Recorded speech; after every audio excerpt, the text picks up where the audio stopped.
Daily, weekly और monthly राशिफल के साथ साथ ज्योतिष, वास्तु, मंत्र आदि से जुड़ी वीडियोस रेगुलरली पाने के लिए चैनल को अभी सब्सक्राइब कीजिए और बेल नोटिफिकेशन पे भी क्लिक कीजिए ताकि नई वीडियो की नोटिफिकेशन आपको समय पर मिल जाए।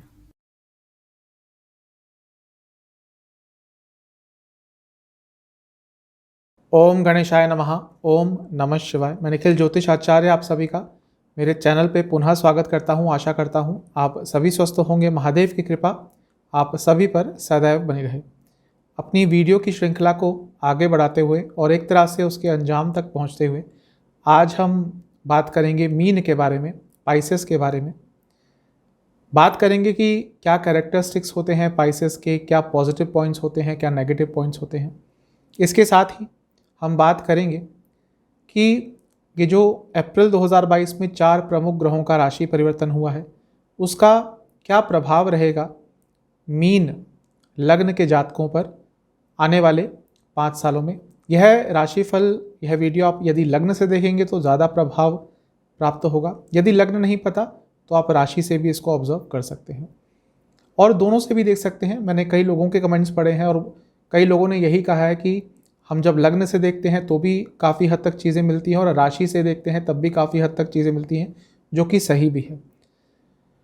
तो शुरुआत करते हैं इस राशिफल का और पहले हम बात करेंगे कि मीन लग्न के जातक कैसे होते हैं। मीन लग्न या राशि काल चक्र की आखिरी राशि, काल पुरुष की आखिरी राशि, काल पुरुष की कुंडली में 12वां घर, बृहस्पति की एक राशि है। तो बृहस्पति के जो कैरेक्टरिस्टिक्स होते हैं वो तो इनमें विद्यमान होते ही हैं। पहले बात करते हैं कि मीन लग्न या राशि के जातकों के पॉजिटिव पॉइंट्स क्या होते हैं।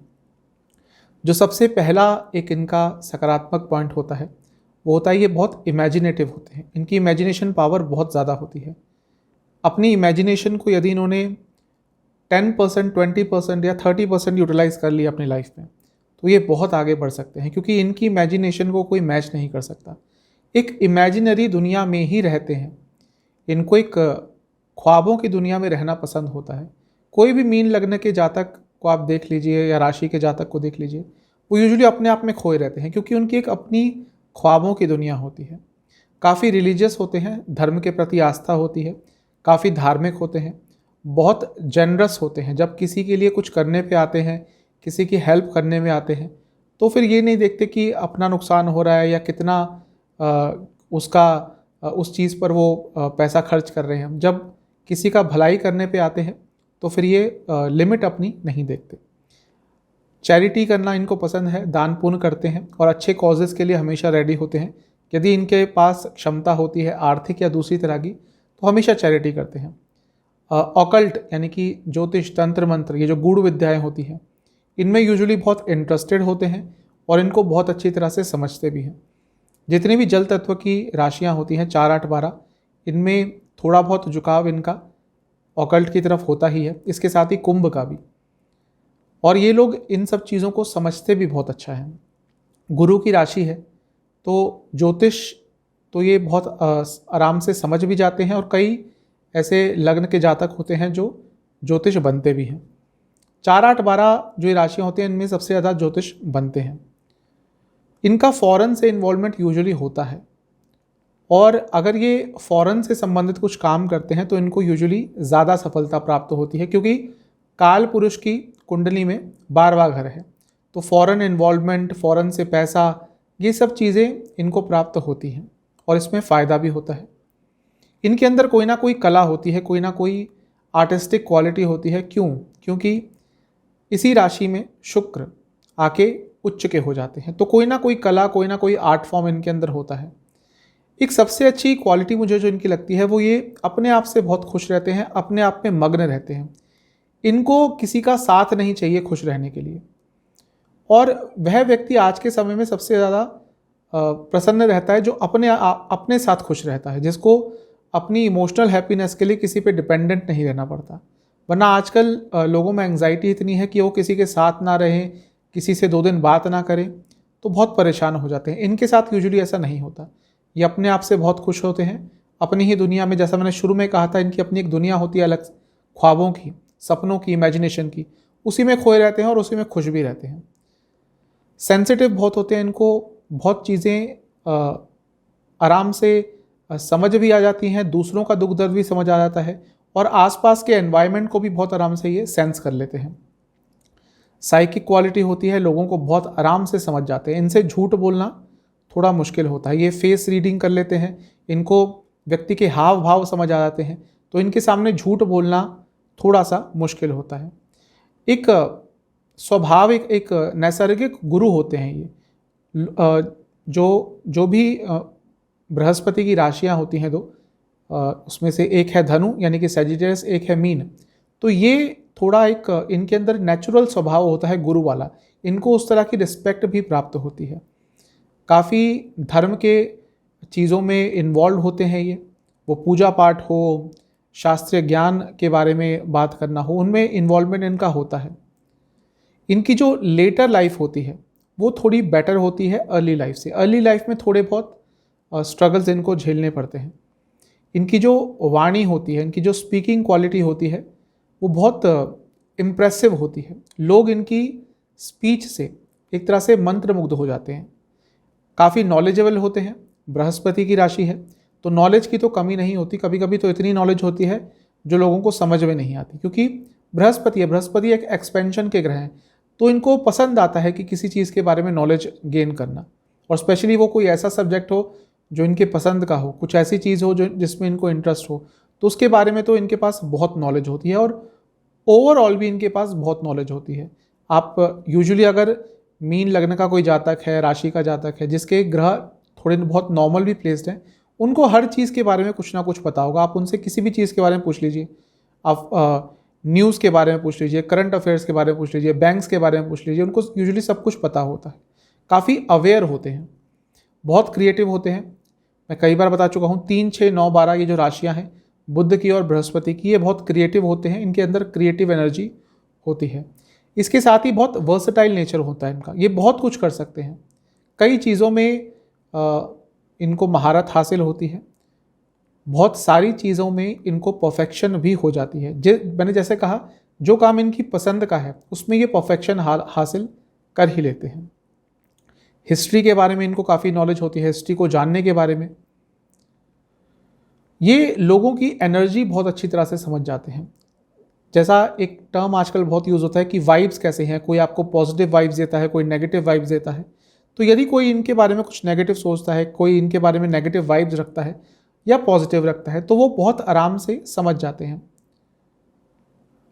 एक चीज़ है कि अगर इनको ये समझ आ गया कि ये इनको क्या करना चाहिए। एक चीज़ होती है कि ये बहुत कुछ कर सकते हैं, ठीक है, इनको 10 चीज़ें आती हैं, 12 चीज़ें आती हैं, लेकिन इनको उसमें करना क्या चाहिए। सपोज़ इनको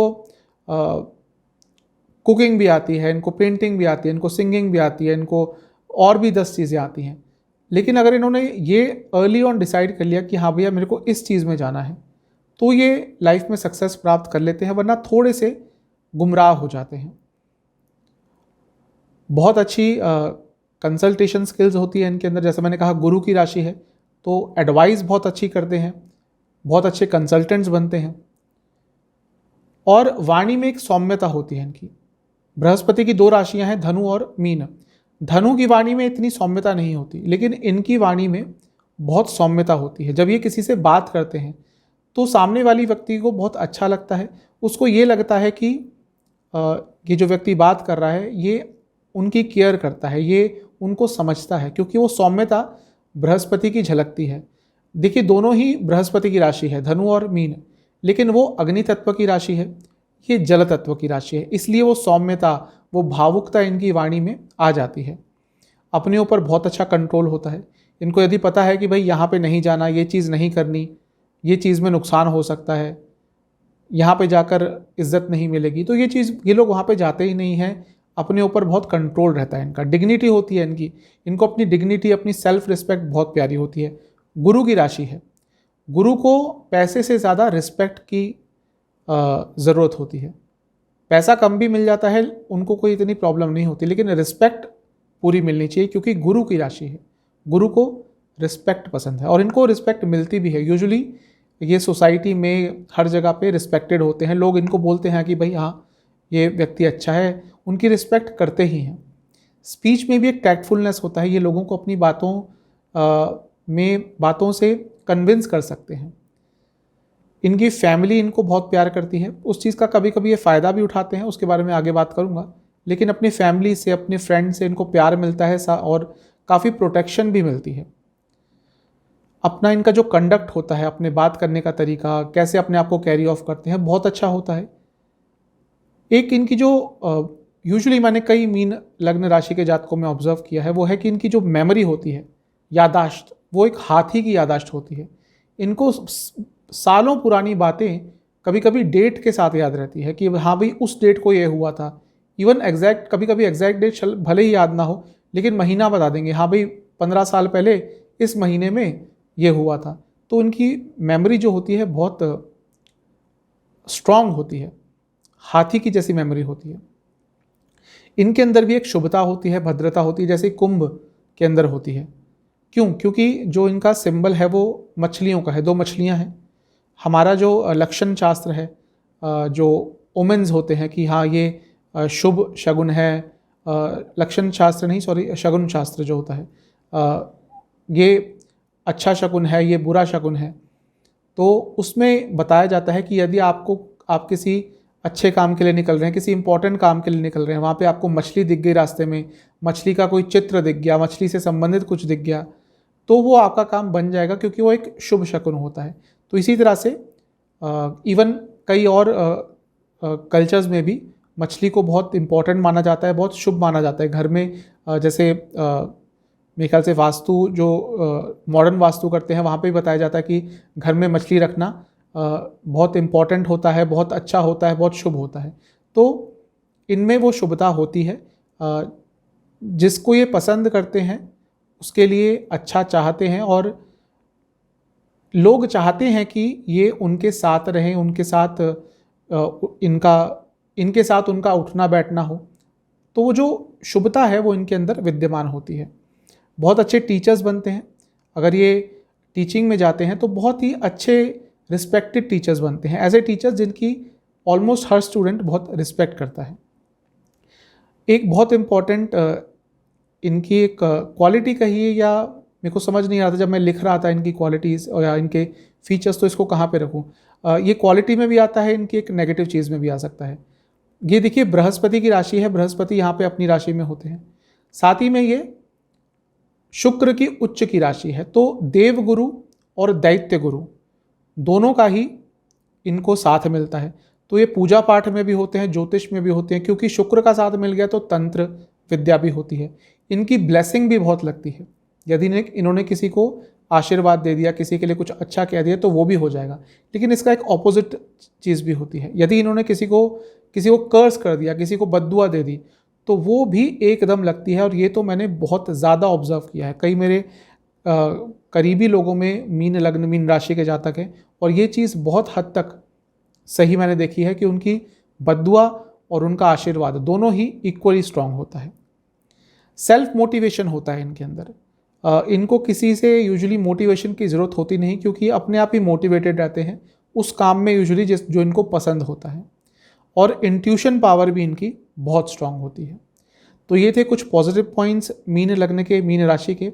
अब हम बात करेंगे कुछ नेगेटिव पॉइंट्स की। अब बात करते हैं मीन लग्न मीन राशि के जातकों के कुछ नेगेटिव पॉइंट्स। बहुत रेस्टलेस रहते हैं, क्योंकि इमेजिनेशन बहुत स्ट्रांग होती है, तो बहुत रेस्टलेसनेस रहती है इनके अंदर, कभी कभी वो एंग्जाइटी में भी बदल जाती है। लेज़ी होते हैं। देखिए काल पुरुष की कुंडली की आखिरी राशि है, काल चक्र की आखिरी राशि है। जो मेष राशि होती है, जहाँ से काल चक्र शुरू होता है, ये भी सोच लीजिए कि वहाँ से एनर्जी भी शुरू हो रही है। तो उनके अंदर बहुत एनर्जी होती है, और वो एनर्जी आते आते आते धीरे धीरे एंड में थोड़ी कम पड़ जाती है। इसीलिए थोड़ी सी इनके अंदर एनर्जी भी कम होती है। ये नहीं कह रहा कि एनर्जी होती ही नहीं है, लेकिन उसको या तो ये यूटिलाइज नहीं कर पाते, या इनको लेजीनेस बहुत पसंद होती है। इनको आराम करना बहुत पसंद होता है, इनको बेड पर लेटना बहुत पसंद होता है, इनको लेट कर सोचना बहुत पसंद होता है। जो बेड होता है एक व्यक्ति का, वो यूजुअली सोने के काम आता है, लेकिन इनको उस पर लेट कर सोच विचार करना बहुत पसंद होता है। वो इनका सबसे अच्छा टाइम होता है, क्योंकि वहाँ पे सोचकर ये इमेजिनेशन के वर्ल्ड में चले जाते हैं। जैसे मैंने शुरू में ही कहा था कि इनको ख्वाबों की दुनिया में रहना बहुत पसंद है, तो वहाँ पर लेट कर ये बहुत सारे ख्वाब देखते हैं, जो इनको पसंद भी है। इनका जो एटीट्यूड होता है कभी कभी लेड बैक हो जाता है, मतलब कि अच्छा समय आता भी है तो उसको कभी कभी बहुत अच्छी तरह से यूटिलाइज नहीं करते, तो क्योंकि इनको लगता है कि चलो भाई अब इतना तो आ ही रहा है और लालच क्या करना, जितना मिल रहा है उतना काफ़ी है। तो उस कारण से कभी कभी अपने पोटेंशियल को अचीव नहीं कर पाते, बहुत ज़्यादा सेंसिटिव होते हैं कभी कभी और हो जाते हैं। कभी कभी ये लोगों के साथ एडजस्ट बिल्कुल नहीं कर पाते। इवन अगर सिचुएशन भी थोड़ी चेंज हो जाती है, मौसम यदि चेंज होता है तो इनकी सेहत पर असर पड़ता है। अगर किसी और के घर जाते हैं, इनको रुकना पड़ गया रात को, तो वहाँ पर इनको नींद भी नहीं आती क्योंकि इनको अपना बेड चाहिए, इनको सब कुछ अपने हिसाब से चाहिए। तो बहुत सेंसिटिवनेस होती है इनके अंदर, बहुत ज़्यादा सोच विचार करते हैं। जैसा मैंने कहा कि एक इमेजिनेशन का वर्ल्ड होता है इनका, तो वो चीज़ कभी कभी ओवर थिंकिंग में भी बदल जाती है और फिर वो चीज़ इनको परेशान भी करती है। स्पेशली यदि इनके चंद्रमा अच्छी तरह से प्लेस नहीं है, यदि इनके चंद्रमा पर शनि की दृष्टि है, शनि का योग है, इवन केतु का प्रभाव है, बहुत हद तक राहु का भी प्रभाव यदि है, राहु इतने बुरे इनके लिए नहीं होते, केतु का यदि प्रभाव है तो बहुत प्रॉब्लम इनको हो सकती है। ये वो काम नहीं कर पाते या नहीं कर सकते जहाँ पे इनको रिस्पेक्ट नहीं मिलती, और इसके कारण ये कई बार अच्छी अपॉर्चुनिटीज़ को भी जाने देते हैं, उसको उनका फ़ायदा नहीं उठाते, क्योंकि यदि वहाँ पर इनको रिस्पेक्ट नहीं मिल रही, भले ही पैसा मिल रहा है, अच्छा मिल रहा है, लेकिन अगर इनको लगता है कि दो चीज़, एक तो या तो रिस्पेक्ट नहीं मिलती, दूसरा यदि वो काम इनके पसंद का नहीं है, उसमें इनको इंटरेस्ट नहीं है, तो भी ये यूजुअली वो काम नहीं कर पाते, और इसके कारण भी कुछ अच्छी अपॉर्चुनिटीज़ पैसे के हिसाब से ये लूज़ करते हैं। थोड़ा ईगो ज़्यादा होता है इनके अंदर, क्योंकि गुरु की राशि है, गुरु में ईगो होता है, क्योंकि ज्ञान है, ज्ञान के साथ साथ थोड़ा बहुत जो ईगो है वो अहम है, वो आ ही जाता है। वैसे आना नहीं चाहिए, क्योंकि हमारे शास्त्र कहते हैं विद्या ददाति विनयम, मतलब कि विद्या के साथ थोड़ा ये जो विनय है ये वो आ ही जाता है, थोड़ा जो सौम्यता है वो आनी चाहिए। लेकिन यूजुअली थोड़ा इसका उल्टा देखा गया है, जिसके पास थोड़ा सा भी ज्ञान आ जाता है उसके पास थोड़ा सा ईगो भी साथ में, जो कहते हैं कि एक सब्स्टिट्यूट, एक कॉम्प्लीमेंट्री, सब्स्टिट्यूट नहीं, कॉम्प्लीमेंट्री गिफ्ट उनको साथ में मिल ही जाता है कि उनके अंदर थोड़ा ईगो, थोड़ा अहम आ ही जाता है। तो इस लग्न, इस राशि के जातकों में थोड़ा बहुत ईगो होता ही है। ये एक चीज़ और मैंने इनमें कई बार देखी है कि ये किसी और को भी अपने सामने कुछ नहीं समझते, स्पेशली अपने फील्ड में जिसमें इनको एक्सपर्टीज़ है ये। और कई कई बार ये सही भी होता है, क्योंकि जिस भी चीज़ में इनकी एक्सपर्टीज़ होती है उसमें ये ऑलमोस्ट परफेक्ट होते हैं। उसका जो ज्ञान होता है वो किसी और से बहुत ज़्यादा ही होता है इनके पास। तो ये थोड़ा भी इनके अंदर एक भावना कभी कभी आ जाती है कि मैं सर्वश्रेष्ठ हूँ। मैंने पहले ही कहा कि ये एडजस्ट नहीं कर पाते लोगों के साथ, तो ये भी एक इनकी नेगेटिव क्वालिटी है, क्योंकि उसके कारण कई अपॉर्चुनिटीज से ये हाथ गंवा देते हैं। थोड़े अनसोशल होते हैं, कभी कभी इनका लोगों से मिलने का, लोगों से बात करने का बिल्कुल भी मन नहीं करता। एक डुअलनेस भी होती है इनके अंदर, जैसे ये एक द्वि स्वभाव की राशि है मीन, तो इनके अंदर कभी कभी दोहरापन भी होता है। ये किसी के सामने कैसे होते हैं और किसी के सामने कैसे होते हैं, इनको समझ पाना बहुत मुश्किल होता है। एक दो तीन ऐसी राशि हैं जिनको समझ पाना बहुत मुश्किल है, उसमें से एक ये है, इनको आप अंडरस्टैंड नहीं कर पाओगे, इनको आप समझ नहीं पाओगे, क्योंकि इनका व्यक्तित्व भी चेंज होता रहता है। और जैसा मैंने कहा डुअल साइन है, तो इनका नेचर किसी के सामने कुछ है, कभी कुछ है, एक दोहरी जिंदगी कभी कभी ये लोग जीते हैं। एक सबसे इनका नेगेटिव पॉइंट है, जैसा मैंने शुरू में कहा कि बहुत सारी क्वालिटीज़ होती हैं, तो कभी कभी क्या होता है, इनको लगता है कि मुझे ये भी करना है, ये भी करना है, ये भी करना है, ये भी करना है, और उस चक्कर में कुछ भी नहीं कर पाते।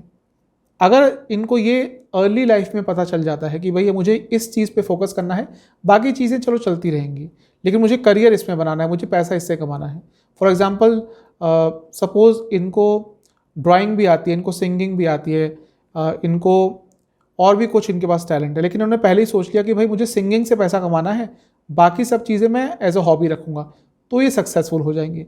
लेकिन यदि इनको ये लगता है कि मैं सिंगिंग भी करूँगा, मैं कुकिंग भी करूँगा, मैं पेंटिंग भी करूँगा, मैं ये भी करूँगा, वो भी करूँगा, सबसे पैसा कमाऊँगा, तो ये कुछ भी नहीं कर पाते, क्योंकि इनकी एनर्जी कई जगह पे डाइवर्ट हो जाती है।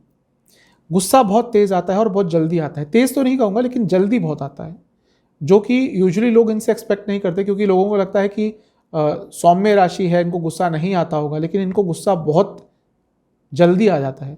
यदि कुछ काम इनके हिसाब से नहीं हुआ तो एकदम इनको एंगर आता है, एकदम इनको गुस्सा आता है। जैसा मैंने शुरू में कहा था, इनको फैमिली, इनके जो आसपास के लोग हैं वो बहुत प्यार करते हैं, उस चीज़ का ये फ़ायदा उठाते हैं क्योंकि उनको फॉर ग्रांटेड लेते हैं और अपने सारे काम उनसे करवाते हैं। और जब वो इनसे कुछ एक्सपेक्ट करते हैं तो कभी कभी, मैं नहीं कह रहा कभी नहीं करते, लेकिन कभी कभी वो चीज़ पे खरे नहीं उतरते। इनको एक बहुत डर रहता है कि ये कहीं खर्चा ज़्यादा तो नहीं कर रहे, और उस कारण से कभी कभी ये लाइफ को एंजॉय भी नहीं कर पाते। जैसे मैंने कहा, इनको समझना बहुत मुश्किल है, तो इसी कारण से ये मिसअंडरस्टूड भी होते हैं। लोग इनको गलत तरीके से परसीव करते हैं, जैसे ये है नहीं वैसे कभी कभी इनकी एक छवि बन जाती है और वो तोड़ना इनके लिए थोड़ा मुश्किल हो जाता है। कभी कभी लैक ऑफ एनर्जी, जैसे मैंने शुरू में कहा, वो भी इनको आगे बढ़ने से रोक देती है। क्योंकि काल चक्र की अंतिम राशि है, 12वीं राशि है, वो भी एक बीमारी का एक तरह से स्थान है, क्योंकि छठे से सातवां है, छठे घर के एकदम सामने पड़ता है।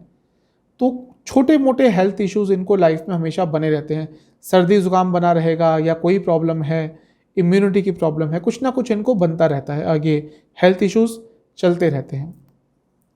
कभी कभी सेल्फ कॉन्फिडेंस में बहुत लैक करते हैं।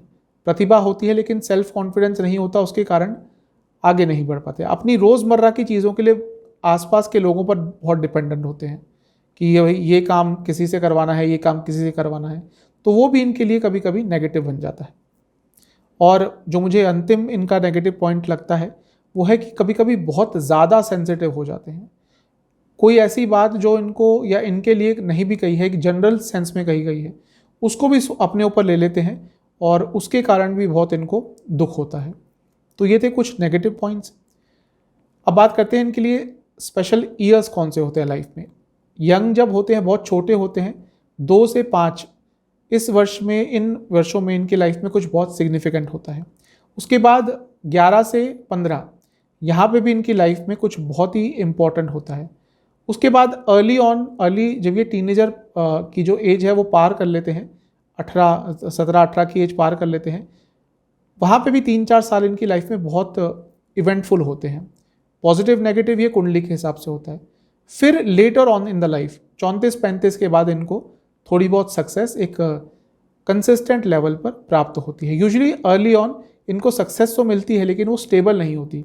1-1.5 साल अच्छा गया, फिर 2 साल बुरे गए, फिर 1-1.5 साल अच्छा गया, फिर 2 साल बुरे गए। वो जो कंसिस्टेंसी होती है इनकी लाइफ की, वो इनको करीब 34-35 के बाद प्राप्त होना शुरू होती है।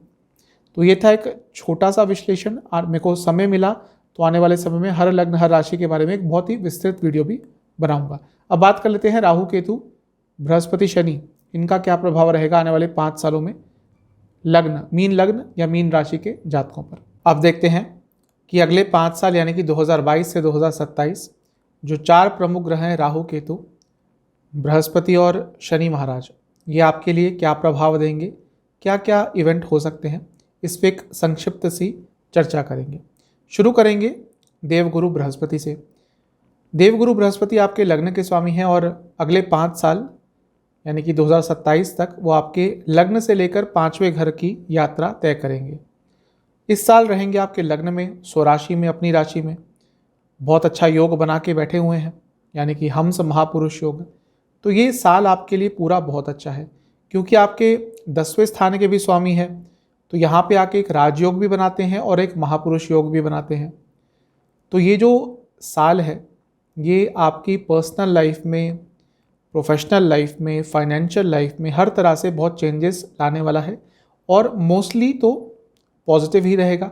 यदि किसी की कुंडली में बहुत सारे बुरे योग हैं, दरिद्र योग है, अरिष्ट योग है, तो उनको इतने अच्छे पॉजिटिव रिजल्ट नहीं मिलेंगे। लेकिन एक नॉर्मल भी यदि कुंडली है तो आपको इस साल बहुत अच्छे रिजल्ट मिलेंगे, अच्छा प्रभाव इसका अवश्य दिखेगा।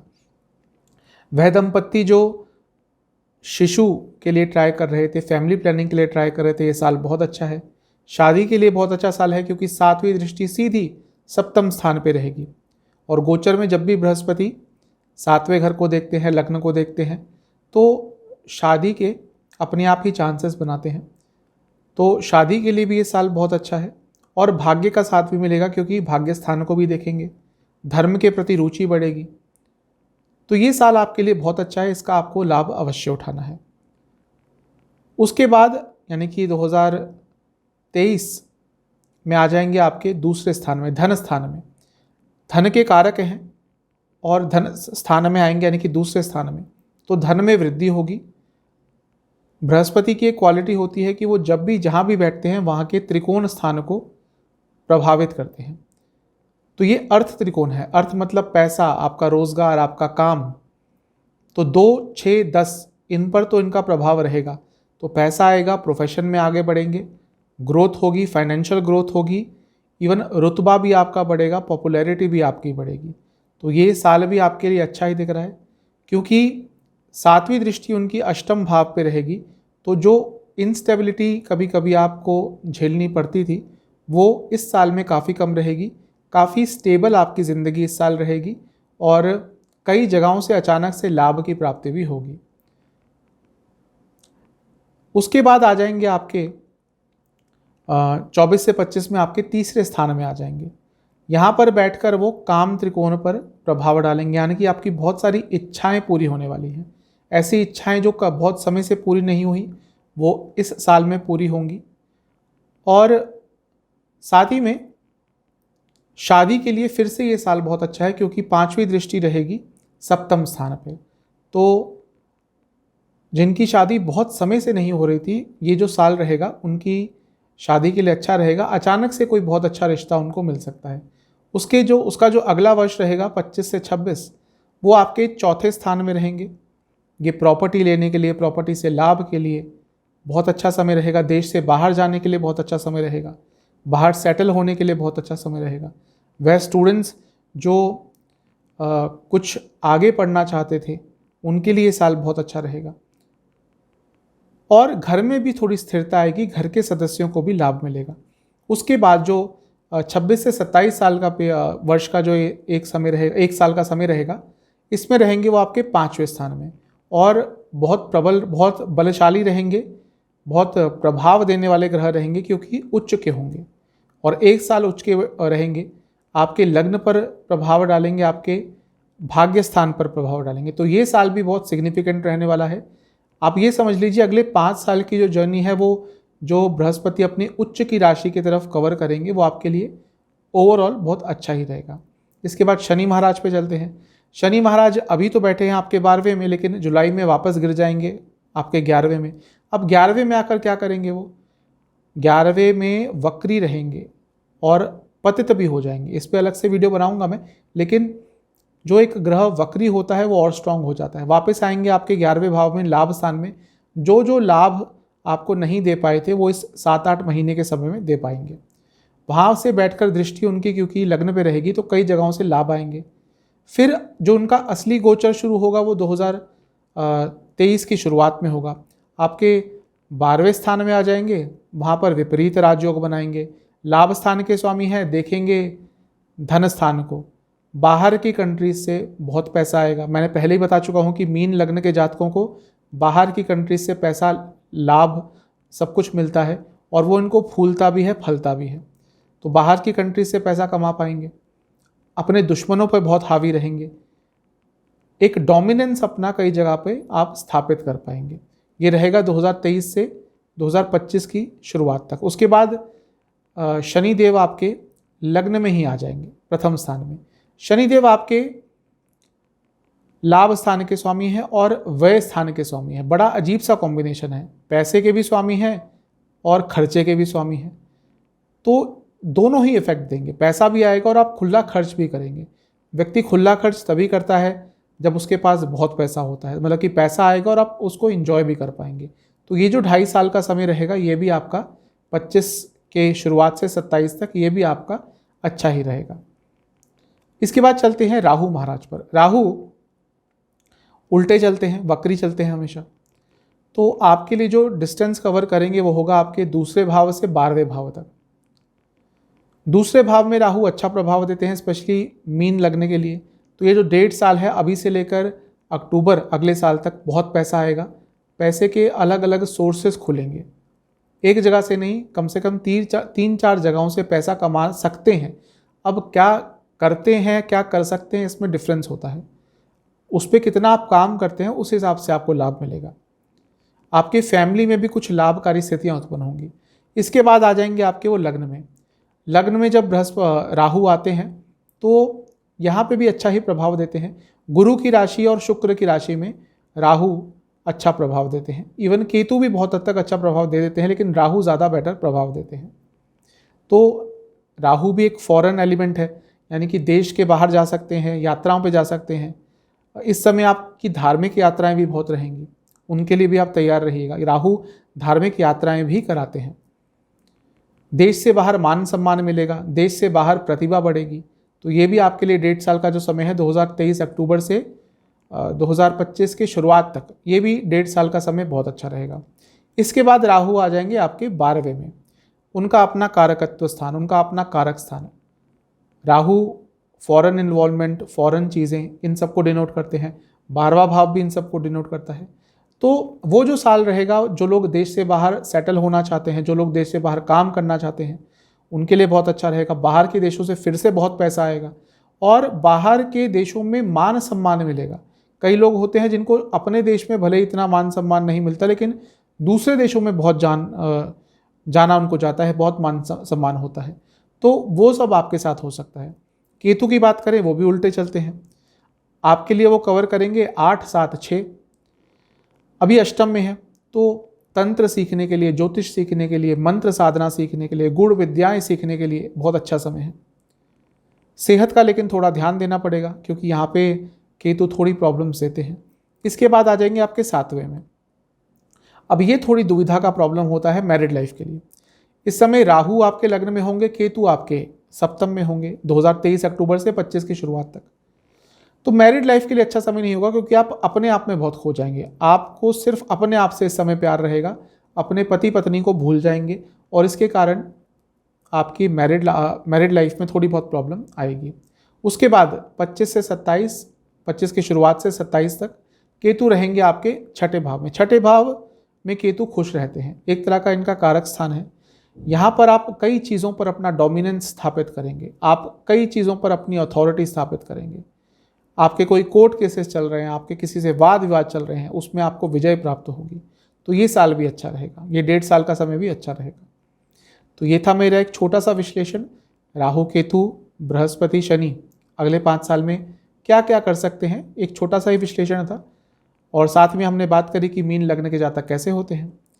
आशा करता हूँ आपको ये पूरी सीरीज़ पसंद आएगी और ये वीडियो भी पसंद आएगी। चैनल पे नए हैं, सब्सक्राइब कीजिए, वीडियो को लाइक कीजिए। मिलता हूँ अगली वीडियो में, तब तक के लिए ओम नमः।